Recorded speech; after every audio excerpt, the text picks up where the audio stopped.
Une défaite de trop pour José Antonio Camacho.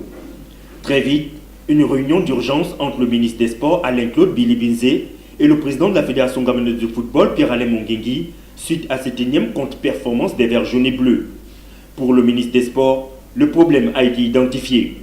J'ai convoqué la Fédération gabonaise de football ce matin pour signifier que nous n'acceptons pas les contre-performances de l'équipe nationale. J'ai donc demandé qu'on me propose une solution intermédiaire, car Camacho est sous contrat jusqu'en novembre prochain. Et si l'entraîneur fait partie des problèmes, il faut le régler. En nous penchant sur la question des sélectionneurs recrutés par le Gabon, il convient de faire une rétrospective sur le bilan de chaque coach. En 2006, Alain Giresse prend les commandes de la sélection gabonaise et qualifie le Gabon à la CAN 2010 à Lubango en Angola. Dans la même période, son contrat se voit résilié par la FEGAFOOT. Il prend la porte avec un bilan de 16 victoires, 7 nuls et 8 défaites.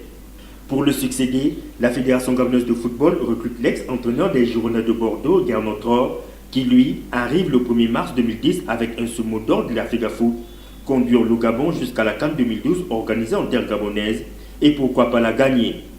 Éliminé en quart de finale par le Mali d'Alain Giresse, là encore, la FEGAFOOT ne l'accepte pas et décide de se séparer des Gernot Rohr.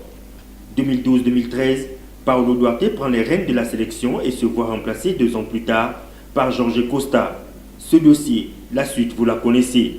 Et comme cela ne suffit pas, les décideurs de football gabonais convaincus du choix du recrutement d'un autre technicien expatrié en la personne de José Antonio Camacho, qui s'installe au fauteuil de sélectionneur en novembre 2016 et démit de ses fonctions 2 ans plus tard, avec un bilan déshonorant, 7 défaites, 8 nuls, 2 victoires, soit 2 victoires en 17 matchs à la tête des Panthères, et devient ainsi le plus nul des sélectionneurs recrutés par le Gabon au regard des résultats contre-productifs et des stats en deçà de la moyenne.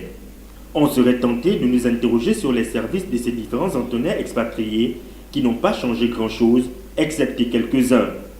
Le choix cette fois-ci devrait revenir à un trio de nationaux qui aura pour mission de mettre les hommes qu'il faut à la place qu'il faut avec une politique de gestion rigoureuse, permettant d'amener les Panthères à un niveau de jeu très élevé, avec pour premier cheval de bataille qualifier le Gabon à la CAN Cameroun 2019.